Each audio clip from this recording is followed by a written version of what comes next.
राधा वल्लभ श्री हरिवंश। जैसा कि करवा चौथ व्रत की पूजा के लिए हम सभी महिलाएं 16 श्रृंगार करती हैं, तो मेकअप में ये ध्यान रखती हैं कि कौन सी चीज़ के बाद क्या लगाना है। जैसे कि फाउंडेशन पाउडर के बाद लिपस्टिक या काजल लगाएं ताकि वो फैले नहीं। उसी तरह से बहनों, भगवान की पूजा का भी क्रम याद रखिएगा कि कौन सी चीज़ के बाद कौन सी वस्तु अर्पित करने का नियम होता है। तभी तो भगवान हमारा प्रेम भाव स्वीकार करेंगे और तभी व्रत और पूजा सफल होती है। तो चलिए, पूजा की तैयारी करने से पहले हम अपने आप को शुद्ध कर लेंगे। तो फूल या फिर कुशा की मदद से गंगा माँ का ध्यान करते हुए अपने ऊपर जल छिड़क लीजिएगा। और फिर बिना आचमन के भी पूजा अधूरी मानी जाती है, तो हर एक विधि करनी तो है ही नियम करने के लिए। तो इसमें हम आचमन का जल पिएंगे नहीं, बल्कि मुख से स्पर्श करा करके और नीचे गिरा देंगे। तो सीधे हाथ से आचमन करने के लिए बोलिएगा ओम केशवाय नमः, ओम माधवाय नमः, ओम नारायणाय नमः। इस प्रकार 3 बार करने के बाद चौथी बार ओम ऋषिकेशाय नमः बोलते हुए हाथों को धो लीजिएगा। फिर चौथ माता, और जैसे कि नारद पुराण में शिव परिवार के पूजन का विशेष वर्णन मिलता है, तो इन्हें आसन प्रदान करने के बाद हम 2 गेहूं की ढेरिया लगाएंगे। यहाँ पर हम करवे रखेंगे। तो दोनों करवे रखने से पहले थोड़ा सा हम इन्हें जो है जल से शुद्ध कर लेंगे। वैसे पहले ही आप जल से शुद्ध कर लीजिएगा। और फिर एक करवे को हम यहाँ पर रख करके इसमें जल भरेंगे। और फिर थोड़ा सा इसके अंदर अक्षत डालने के साथ ही इसके ऊपर भी मैं अक्षत ही रख दूंगी। और फिर इस करवे में हम फल, ड्राई फ्रूट्स और मिठाइयाँ भरते हैं, तो वो हम जो है इस करवे में भर देंगे। मिठाइयाँ आदि डालने के बाद इसके ऊपर भी मैं अक्षत से भरा दीपक रखती हूँ। जो लोग गुलगुले रखते हैं वो गुलगुले रख सकते हैं। यहाँ कलश की स्थापना के लिए अष्टदल कमल बनाऊंगी। तो अगर आपका लकड़ी का पाटा छोटा हो तो आप धरती में भी अष्टदल कमल बना सकते हैं। प्रकार से अष्टदल कमल बनाने के बाद कलश रखने के लिए कलश पात्र में मौली धागा जरूर बांध लीजिएगा, स्वास्तिक बना लीजिएगा। कलश रखने के बाद कलश के अंदर जल डालेंगे और गंगा जल डालेंगे। फिर कलश को ढक करके थोड़ा सा यमुना, गोदावरी, कृष्णा, कावेरी, जो भी नदियों का नाम याद आए, और फिर इसके अंदर चावल, फूल, हल्दी, सुपारी और दक्षिणा डालनी चाहिए, तो वो हम डालेंगे। फिर आम के पत्ते लगाने के बाद इसके ऊपर सप्तधान्यों में से कोई धान्य रखा जाता है। हमने जवा रखे हैं और दीपक रखने के साथ ही दीप कलश का निर्माण हो जाता है। फिर हम अक्षत से यहाँ पर चंद्र देवता इसलिए बना रहे हैं कि सभी के साथ इनका भी 16 तरीकों से पूजन हो जाएगा। चतुर्थी का चांद जैसे थोड़ा सा कम होता है, उसी तरह से बनाने का प्रयास किया है। आप भी इसी प्रकार बना सकते हैं। अब हम दीप नारायणाय नमः बोलते हुए दीपक प्रज्वलित कर लेंगे। और फिर भगवान से एक प्रार्थना बोलनी होती है पूजा के पहले, जिसे संकल्प भी कहते हैं। हाथ में चावल, फूल और जल डाल लीजिएगा। बोलना है कि मैंने जो पति की लंबी आयु के लिए करवा चौथ का व्रत किया है, उसी की पूर्णता के लिए शिव परिवार सहित चौथ माता, चंद्रदेव और कलश के पूजन करने का संकल्प लेती हूँ। खड़े हाथों से संकल्प रखने की मुद्रा जरूर ध्यान रखिएगा। और रखने के बाद आप कुशा वापस भी उठा सकते हैं पूजा के लिए। अब भगवान को बुलाना भी चाहिए, तो थोड़ा सा ध्यान के लिए हम फूल लेकर के बोलेंगे, हे गौरी गणेश शंकर कार्तिकेय भगवान, चौथ माता, चंद्र देव और कलश के सभी देवी देवताओं, करवा चौथ व्रत के पूजन हेतु मैं आपका आवाहन करती हूँ। कृपया करके यहाँ विराजमान हो और हमारी पूजा भी स्वीकार करें। ऐसा कहते हुए ध्यान के लिए गंगणपतये नमः, गौरी देव्यै नमः, शिवाय नमः, कार्तिकेय नमः, कुछ ना याद आए तो जय चौथ माता, जय चंद्र देवता, जय कलश के सभी देवी देवताओं, ऐसा कहते हुए फूल अर्पित करेंगे चरणों में। और फिर इन्हीं फूलों पर हम सभी को जल अर्पित करेंगे। श्री गणेश से अर्पित करते हुए माता गौरी को और सभी को 4-4 बार आप जल अर्पित करें। जय चंद्र देवता। कलश में भी जल अर्पित करने के बाद हम करवों का भी थोड़ा सा शुद्धिकरण कर देंगे। पूरी पूजा करवों की भी अवश्य होगी। स्नान इत्यादि कराने के बाद सभी को हम वस्त्र स्वरूप मौली धागा अर्पित कर सकते हैं। भगवान भोलेनाथ को कच्चा सूत हम अर्पित करेंगे। साथ ही साथ भगवान चंद्र देवता को भी सभी सफेद चीजें ही अर्पित की जाती हैं, इसलिए वस्त्र स्वरूप कच्चा सूत अर्पित कर दीजिए। और फिर वस्त्र इत्यादि अर्पित करने के बाद ध्यान रखिएगा, श्रृंगार में जिन्हें जो चीजें प्रिय होती हैं वही अर्पित करना चाहिए। जैसे कि गौरी गणेश को हल्दी और सिंदूर लगाया जाता है, लेकिन भगवान भोलेनाथ को सफेद चंदन ही प्रिय होता है, तो उन्हें आप सफेद चंदन ही लगाएंगे। इस प्रकार से आप थोड़ा सा जल रख लें और हाथ धो करके सफेद चंदन हम भगवान शिव शंकर को और चंद्र देवता को भी सफेद चंदन ही अर्पित करेंगे। इस प्रकार से दूर से आप छिड़क सकते हैं। साथ ही साथ करवा माता को भी हम हल्दी और सिंदूर लगाएंगे, कुमकुम अर्पित कर देंगे। और कलश में अर्पित करने के बाद करवों का भी पूजन कर देना है। करवों में तो जो है 13-13 भी बिंदियां लगाने का प्रचलन होता है कई स्थानों पर। हल्दी कुमकुम से करवों का पूजन करने के बाद अब हम कुछ श्रृंगार की सामग्री गौरी माता को अर्पित करेंगे और इसे प्रसाद स्वरूप हम पहन लेंगे। और जो हम सास के लिए वायना लाते हैं जिसमें साड़ी भी होती है, उसको हम चौथ माता से स्पर्श करा करके और फिर पूजा करने के बाद सास को दान कर देते हैं। फिर हम जो है भगवान को फूल अर्पित करेंगे। गौरी माता को लाल पुष्प प्रिय होते हैं, भगवान भोलेनाथ को और चंद्र देवता को सफेद पुष्प अर्पित कीजिएगा। चौथ माता को भी पुष्प अर्पित करने के बाद हम एक एक पुष्प करवों में भी चढ़ा देंगे, कलश में भी अर्पित करेंगे। फिर धूप बत्ती जला करके भगवान को धूप दिखाना चाहिए और फिर या तो आप प्रत्यक्ष दीपक प्रज्वलित करिए या फिर अक्षतों के माध्यम से भी दीप करने की भावना की जा सकती है घुमाते हुए। तो दीप पूजा के बीच में भी अवश्य किया जाता है, ध्यान रखिएगा। अब भगवान को नैवेद्य का भोग अर्पित करना चाहिए। तो जो भी नैवेद्य आपने बनाया हो, गुलगुले हो, दूध से बनी मिठाइयाँ हो, सभी को भोग अर्पित करें। हमने सभी को एक साथ ही अर्पित कर दिया है। आप मौसमी फल अर्पित करें। भोग लगाने का एक विशेष नियम होता है कि भोग जो है जल का घेरा लगा करके ही अर्पित किया जाता है। तो हमेशा भोग की थाली रख करके इस प्रकार से 3 बार जल अवश्य फेरा करें। भोग लगाने के बाद सभी को पान, सुपारी, लौंग, इलायची अर्पित करना चाहिए। तो सबसे पहले श्री गणेश को अर्पित करते हुए सभी को जो है पान, सुपारी जरूर अर्पित करें। इस तरह से हमने सभी को पान अर्पित कर दिया है। पूजा हो जाने के बाद गेहूं के 13 दाने लेकर के जो है करवा चौथ की व्रत कथा सुनी जाती है। थोड़ा सा व्रत कथा पुस्तक में भी हमने अक्षत अर्पित किया है और गेहूं के 13 दाने लेकर के हम करवा चौथ की व्रत कथा पढ़ेंगे या फिर सुनेंगे। मैंने अपने चैनल पे करवा चौथ व्रत कथा ऐसे डाली कि स्क्रीन पे पूजा दिखाई है, साथ ही साथ उसमें व्रत कथा सुनाई है ऑडियो में। उस वीडियो को प्ले करके आप कथा सुनने का पुण्य प्राप्त कर सकते हैं। कथा सुनने के बाद ये गेहूं के दाने जो है हम माता को अर्पित करेंगे। कथा के बाद आप हवन भी कर सकते हैं। वैसे शास्त्रों और विद्वानों के अनुसार कहते हैं कि अकेले हवन नहीं करना चाहिए, पति पत्नी साथ बैठ करके ही हवन करें। अगर आप साथ में नहीं कर पा रहे हैं तो नहीं भी करेंगे, चल जाएगा, लेकिन हमारे यहाँ किया जाता है इसलिए बता रही हूँ। कहते हैं कि अग्नि के माध्यम से भगवान भोग ग्रहण करते हैं, इसलिए हर व्रत में हम करते ही हैं। तो अग्नि प्रज्वलित करके जल घुमाते हुए थोड़ा अक्षत, चंदन, पुष्प इत्यादि से अग्निदेव का पूजन कर लेना चाहिए। फिर विधिवत रूप से आप गंगणपतये स्वाहा, गंगणपतये स्वाहा बोलते हुए शिवाय स्वाहा, गौरी देव्यै स्वाहा, चंद्रमसे स्वाहा, चौथ मात्राभ्यो नमः स्वाहा ऐसा बोलते हुए हवन करें। जल घुमाते हुए प्रणाम कर लें अग्नि देवता को। कथा सुनने के बाद आरती करने के लिए आरती थाल सजाएं। जल घुमाते हुए चंदन, अक्षत, पुष्प इत्यादि से दीप देवता का भी पूजन कर लेना चाहिए। फिर विद्युत रूप से खड़े होकर के श्री गणेश भगवान की आरती गानी चाहिए।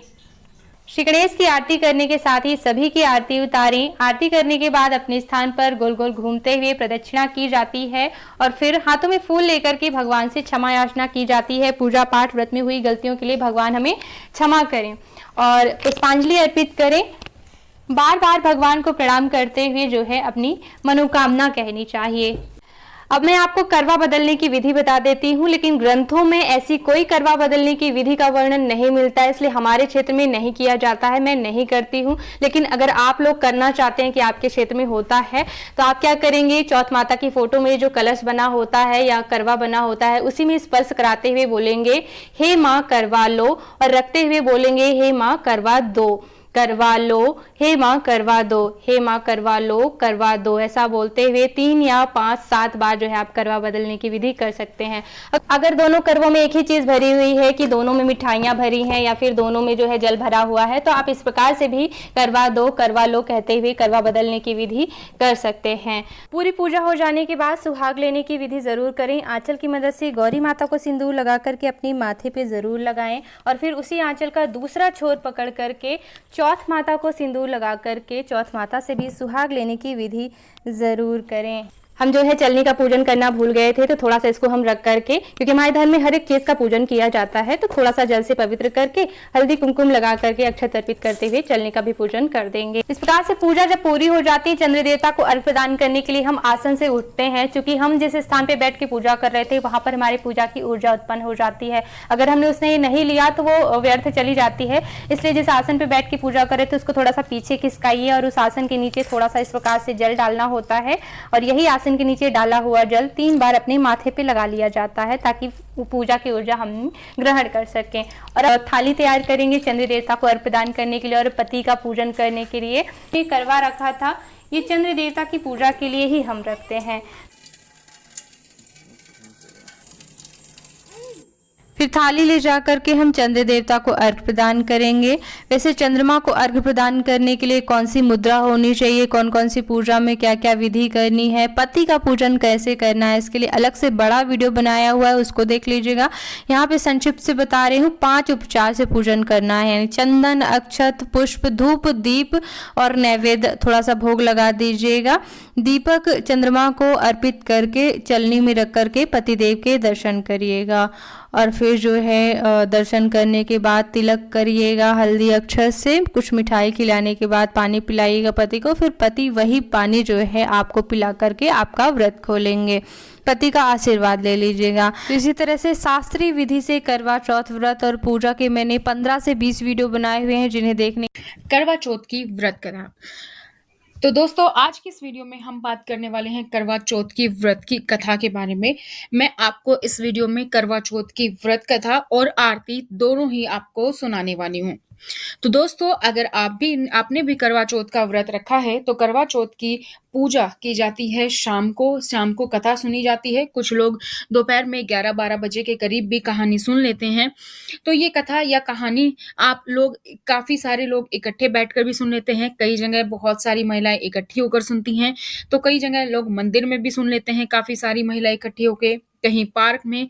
तो अगर आप ये कथा सुन रहे हैं अपने घर पर अकेले या अपने सभी महिलाओं के साथ, तो अगर आप ये सुन रहे हैं जहाँ पर आपने करवा माता को स्थापित किया है, वहाँ उनका कैलेंडर लगाया है, तो आप वहाँ पे आराम से सुन सकते हैं। अगर ऐसा है कि मान लीजिए आपका मंदिर कहीं और है और आप मान लीजिए आंगन में या कहीं एक जगह इकट्ठे होकर कहानी सुन रही हैं, तो वहां पर आप स्वास्तिक का निशान बना के उस पे रोली चावल इस तरीके से कलावा चढ़ा करके और फिर ये कथा सुने।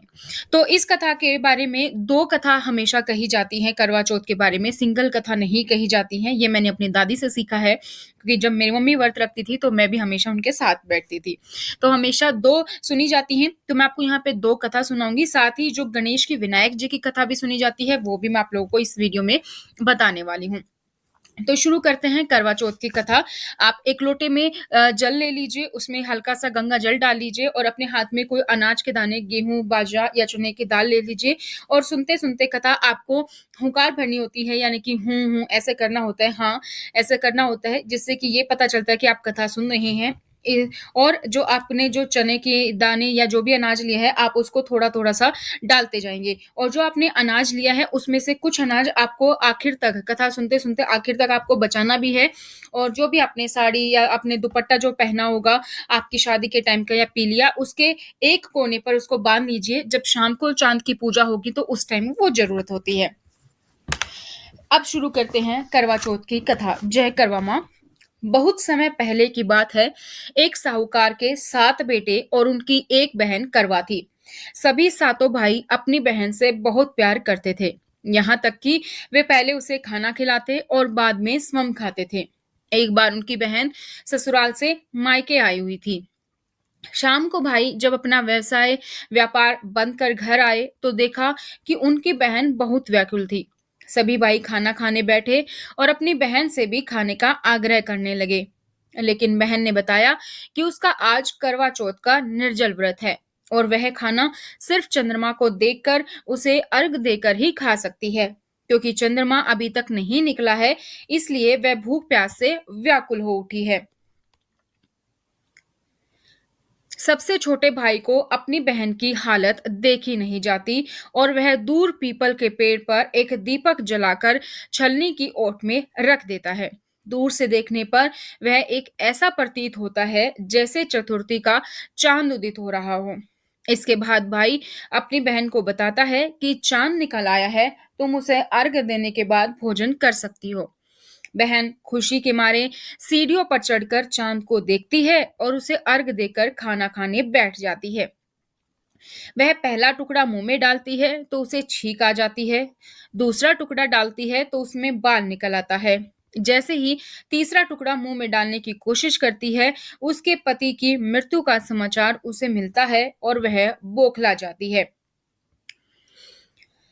उसकी भाभी उसे सच्चाई से अवगत कराती है कि उसके साथ ऐसा क्यों हुआ। करवा चौथ का व्रत गलत तरीके से टूटने के कारण देवता उससे नाराज हो गए और उन्होंने ऐसा किया है। सच्चाई जानने के बाद करवा निश्चय करती है कि वह अपने पति का अंतिम संस्कार नहीं होने देगी और अपने सतीत्व से उन्हें पुनर्जीवन दिलाकर रहेगी। वह पूरे 1 साल तक अपने पति के शव के पास बैठी रहती है और उसकी देखभाल करती है। उसके ऊपर उगने वाली सुईनुमा घास को एकत्रित करती रहती है। 1 साल बाद फिर करवा चौथ का दिन आता है। उसकी सभी भाभियां करवा चौथ का व्रत रखती हैं। जब भाभियां उससे आशीर्वाद लेने आती हैं तो वह प्रत्येक भाभी से यम सुई ले लो, पीएस सुई दे दो, मुझे भी अपनी जैसी सुहागिन बना दो, ऐसा आग्रह करती है। लेकिन हर बार भाभी उसे अगली भाभी से आग्रह करने का कह चली जाती है। इस प्रकार जब छठे नंबर की भाभी आती है तो करवा उससे भी यही बात दोहराती है। यह भाभी उसे बताती है, चूंकि सबसे छोटे भाई की वजह से उसका व्रत टूटा था, अतः उसकी पत्नी में ही शक्ति है कि वह तुम्हारे पति को दोबारा जीवित कर सकती है। इसलिए जब वह आए तो तुम उसे पकड़ लेना और जब तक वह तुम्हारे पति को जिंदा न कर दे उसे नहीं छोड़ना। ऐसा कहकर वह भाभी वहां से चली जाती है। सबसे अंत में छोटी भाभी आती है। करवा उनसे भी सुहागिन होने का आग्रह करती है, लेकिन वह टाल मटोली करने लगती है। इसे देख करवा उन्हें जोर से पकड़ लेती है और अपने सुहाग को जिंदा करने के लिए कहती है। भाभी उसे छुड़ाने के लिए नोचती है, खसोटती है, लेकिन करवा नहीं छोड़ती है। अंत में उसकी तपस्या को देख भाभी पसीज जाती है और अपनी छोटी उंगली को चीर कर उसमें से अमृत उसके पति के मुंह में डाल देती है। करवा का पति तुरंत श्री गणेश कहता हुआ उठ बैठता है। इस प्रकार प्रभु कृपया से उसकी छोटी भाभी के माध्यम से करवा को अपने सुहाग वापस मिल जाते हैं। ये कहानी कहीं कहीं अलग तरीके से भी कही जाती है, तो जो मैंने सुनी है वो मैंने आपको बताई है। अब सुनते हैं करवा चौथ की दूसरी कहानी, जय करवा माँ। करवा चौथ की पौराणिक कथाओं के अनुसार एक समय की बात है जब नीलगिरी पर्वत पर पांडव पुत्र अर्जुन तपस्या करने गए। तब किसी कारणवश उन्हें वहीं रुकना पड़ा। उन्हीं दिनों पांडवों पर गहरा संकट आ पड़ा।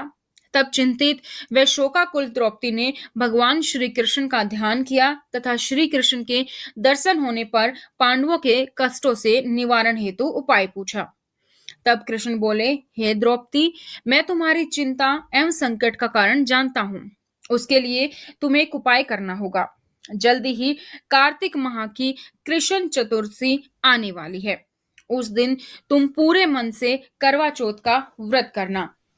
भगवान शिव, गणेश एवं पार्वती की उपासना करना। तुम्हारे सारे कष्ट दूर हो जाएंगे और सब कुछ ठीक हो जाएगा। कृष्ण की आज्ञा का पालन कर द्रौपदी ने वैसा ही करवा चौथ का व्रत किया। तब उसे शीघ्र ही अपने पति के दर्शन हुए और उसकी सारी चिंताएं दूर हो गई। जब मां पार्वती द्वारा भगवान शिव से पति की दीर्घायु व सुख संपत्ति की कामना की विधि पूछी, तब शिव ने करवा चौथ व्रत रखने की कथा सुनाई।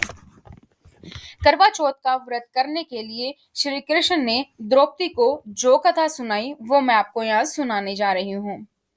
पुराणों के अनुसार करवा नाम की एक अति पतिव्रता धोबिन अपने पति के साथ तुंगभद्रा नदी के किनारे स्थित गांव में रहती थी। उसका पति बूढ़ा और निर्बल था। एक दिन जब वह नदी के किनारे कपड़े धो रहा था, तभी अचानक एक मगरमच्छ वहां आया और धोबी के पैर अपने दांतों में दबाकर यमलोक की ओर ले जाने लगा। व्रतपति यह देख घबरा गया। जब उसे कुछ कहते नहीं बना तो वह करवा करवा कहकर अपनी पत्नी को पुकारने लगा। पति की पुकार सुनकर धोबिन करवा वहां पहुंची तो मगरमच्छ उनके पति को यमलोक पहुंचाने ही वाला था। तब करवा ने मगर को कच्चे धागे से बांध दिया, क्योंकि वो एक पतिव्रता नारी थी और सतीत्व थी, और मगरमच्छ को लेकर यमराज के द्वार पर पहुंच गई। उस कच्चे धागे में इतनी शक्ति थी कि क्योंकि उसके सतीत्व के कारण, पतिव्रता के कारण, कि मगरमच्छ उस कच्चे धागे से खुद को नहीं छुड़ा पाया। उसने यमराज से अपने पति की रक्षा करने की गुहार लगाई और साथ यह भी कहा कि मगरमच्छ को उसके इस कार्य के लिए कठिन से कठिन दंड देने का आग्रह किया। और बोली, हे भगवान, मगरमच्छ ने मेरे पति के पैर पकड़ लिए हैं और आप इस मगरमच्छ को इस अपराध के दंड स्वरूप नरक भेज दें। करवा की पुकार सुन यमराज ने कहा, अभी मगर की आयु शेष है, मैं उसे अभी यमलोक नहीं भेज सकता। इस पर करवा ने कहा, अगर आपने मेरे पति को बचाने में मेरी सहायता नहीं की तो मैं आपको श्राप दूंगी और नष्ट कर दूंगी। करवा का साहस देख यमराज भी डर गए और मगर को यमपुरी भेज दिया। साथ ही करवा के पति को दीर्घायु होने का वरदान दिया। क्योंकि करवा एक पतिव्रता सतीत्व वाली नारी थी, तो यमराज ना तो उसकी बात को टाल सकते थे, ना उसे श्राप दे सकते थे। तब से कार्तिक कृष्ण की चतुर्थी को करवा चौथ व्रत का प्रचलन हो गया, जिसे इस आधुनिक युग में महिलाएं अपनी पूरी भक्ति भाव के साथ रखती हैं और भगवान से अपने पति की लंबी उम्र की कामना करती हैं। जय करवा माँ। तो दोस्तों, ये थी 2 कथाएं जो आपने करवा चौथ की सुन ली हैं। इसके बाद आप आरती कर सकते हैं। अब इस वीडियो में मैं आप लोगों को करवा चौथ के साथ एक गणेश चतुर्थी की व्रत की कथा भी सुनाई जाती है, वो मैं आप लोगों को यहाँ पर बताने वाली हूँ। करवा चौथ की जो आप कथा सुनते हैं, उसके साथ ही ये विनायक गणेश जी की कथा कही जाती है। एक अंधी बुढ़िया थी, जिसका एक लड़का और लड़के की बहू थी। वो बहुत गरीब था। वह अंधी बुढ़िया नित्य प्रति गणेश जी की पूजा किया करती थी। गणेश जी साक्षात सन्मुख आकर कहते थे कि बुढ़िया माई, तू जो चाहे सो मांग ले। बुढ़िया कहती, मुझे मांगना नहीं आता, तो कैसे और क्या मांगू। तब गणेश जी बोले, अपने बहू बेटे से पूछ कर मांग ले। तब बुढ़िया ने अपने पुत्र और वधू से पूछा, तो बेटा बोला कि धन मांग ले, बहू ने कहा कि पोता मांग ले। तब बुढ़िया ने सोचा कि बेटा यह तो अपने अपने मतलब की बातें कर रहे हैं। अतः इस बुढ़िया ने पड़ोसियों से पूछा, तो पड़ोसियों ने कहा, बुढ़िया तेरी थोड़ी सी जिंदगी बची है, क्यों मांगे धन और पोता, तू तो केवल अपने नेत्र मांग ले, जिससे तेरी शेष जिंदगी सुख से व्यतीत हो जाए।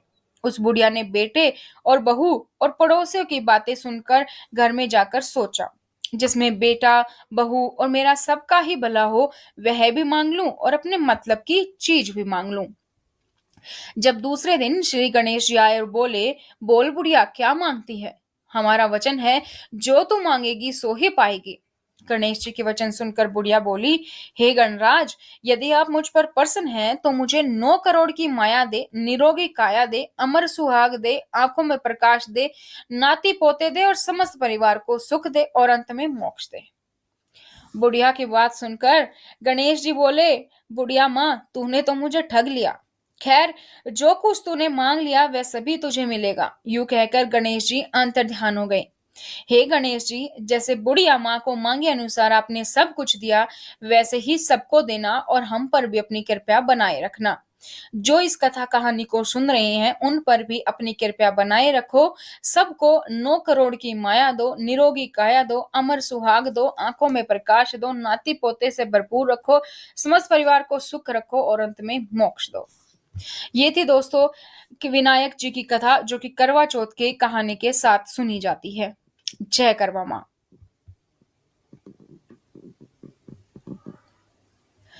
अब हम करेंगे करवा चौथ व्रत की आरती। जो करवा चौथ हमने व्रत रखा है, कथा सुनने के बाद आप आरती भी करते हैं करवा माँ की। तो आज की इस वीडियो में हम आरती भी करने वाले हैं। ओम जय करवा मैया, माता जय करवा मैया, जो व्रत करे तुम्हारा, जो व्रत करे तुम्हारा, पार करो नैया। ओम जय करवा मैया, सब जग की हो माता, तुम हो रुद्राणी, मैया तुम हो रुद्राणी। यश तुम्हारा गावत, यश तुम्हारा गावत, जग के सब प्राणी। ओम जय करवा मैया। कार्तिक कृष्ण चतुर्थी जो नारी व्रत करती, मैया जो नारी व्रत करती, दीर्घायु पति होवे, दीर्घायु पति होवे, दुख सारे हरती, ओम जय करवा मैया। होए सुहागिन नारी सुख संपत्ति पावे, मैया सुख संपत्ति पावे। गणपति जी बड़े दयालु, गणपति जी बड़े दयालु, विघ्न सभी नाशे, ओम जय करवा मैया। करवा मैया की आरती व्रत करे जो गावे, मैया व्रत करे जो गावे, व्रत हो जाता पूरन, व्रत हो जाता पूरन, सब विधि सुख पावे, ओम जय करवा मैया। जय माता दी, जय माँ करवा। हे माँ करवा, सब पर, इन कथा सुनने वाले पर, पढ़ने वाले पर आप अपनी कृपया बनाए रखे, सबका सुहाग बनाए रखे, सबके घर में सुख समृद्धि दें और इसी तरीके से आप हमेशा हमारे पति पर और हम पर अपनी छत्र छाया बनाए रखे। तो दोस्तों, ये थी करवा चौथ व्रत की कथा और आरती। इसी तरीके से और वीडियोस पाने के लिए चैनल को सब्सक्राइब करें, साथ ही बेल आइकन को प्रेस कर लीजिए।